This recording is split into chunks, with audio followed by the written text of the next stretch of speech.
Many of us think that AI is relatively new. But the truth is you've actually been using it for decades.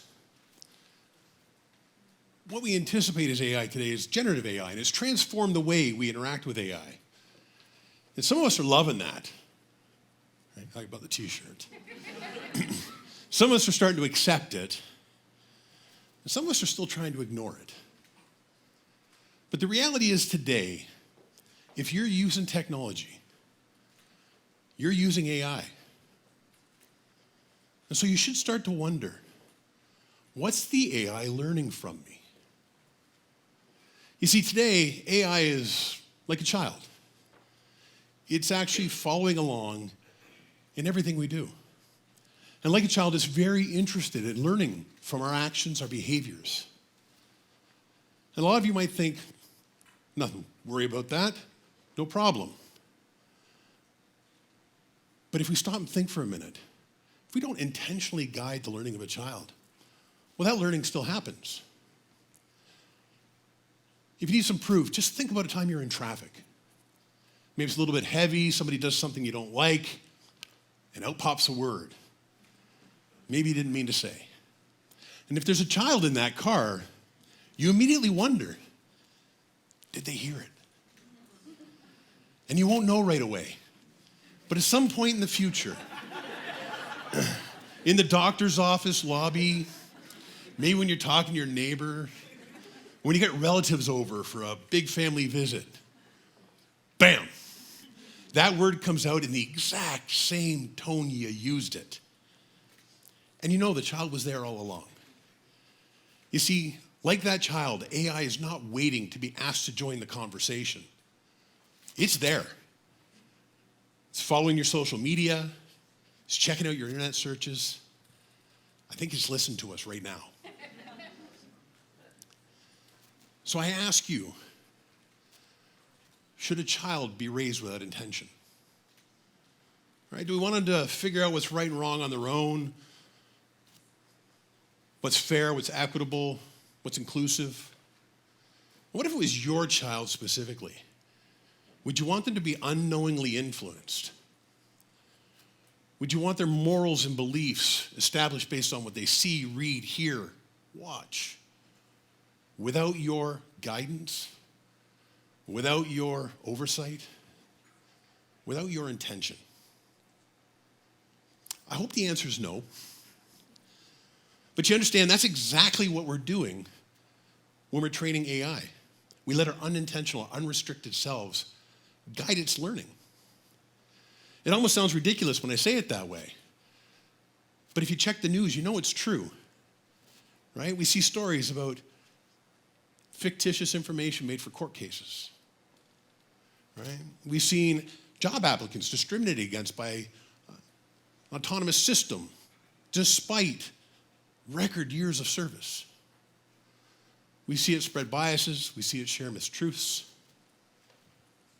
And if we don't change it, then technology is going to continue to aid us.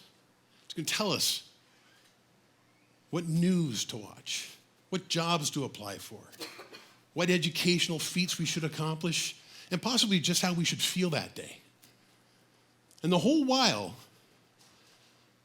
the information is coming from sources unknown, sources you don't understand, and sources that might not be aligned to your intention.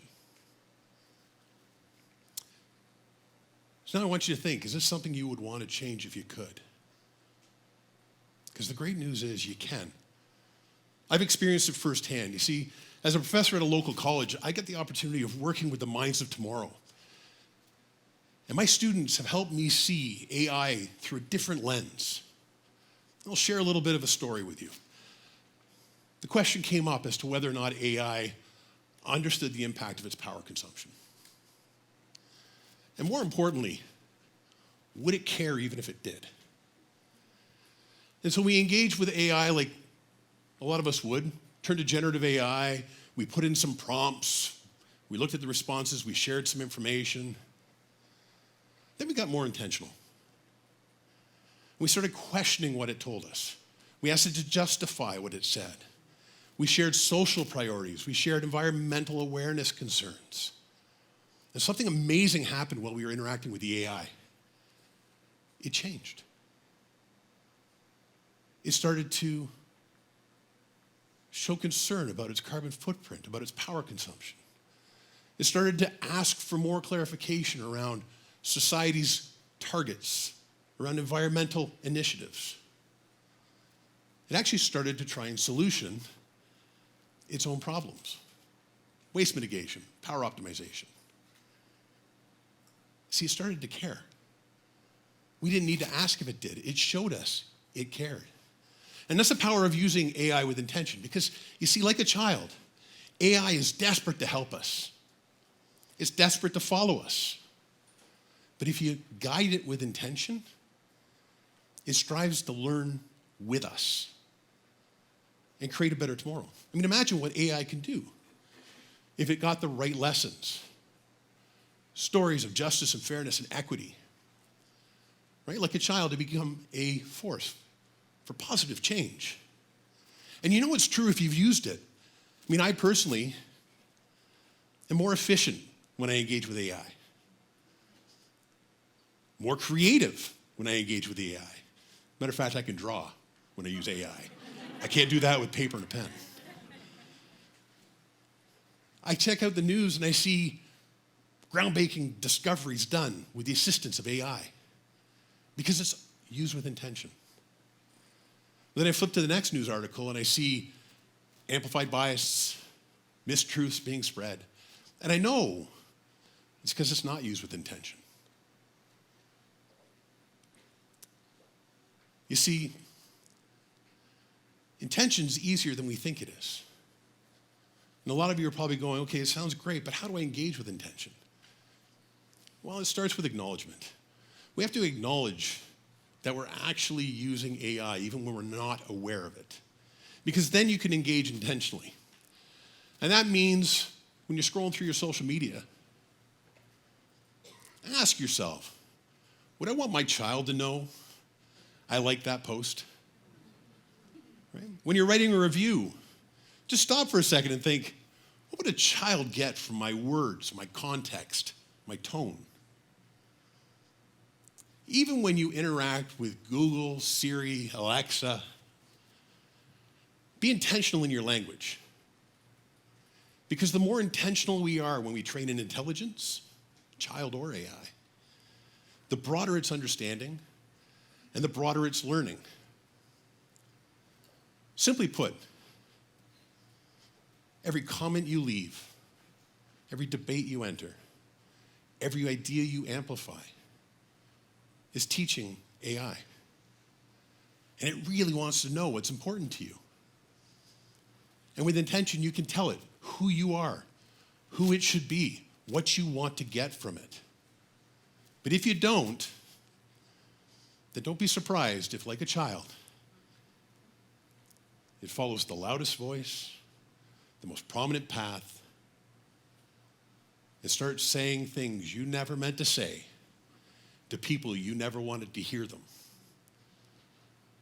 You've probably heard the old adage, it takes a village to raise a child. What I'm suggesting here today is it takes a global community to raise an AI. And we can't be passive participants. We have to be active teachers. Because AI is following along in our unwilling behaviors, our unwilling actions, and sometimes our willing considerations. But it's not unintentional, and it's not inevitable. It's a mirror of the people who use it, with or without intention. So I'm not asking you not to use it. I'm actually asking you to use it more. Use it at work, use it for home, use it for internet searches. Doesn't matter, just use it with intention. Recognize it's not an abstract concept. Recognize it's the sum of our interactions. It's the sum of everything we do with technology today. And it's following along with our good and our bad selves. But much like with a child, we can tell it which one to learn from if we engage with intention. So I'm asking you today, will you join me in a global community that's raising an AI? Because AI is listening, and I want it to hear my voice, but I really want to ensure you want it to hear yours too.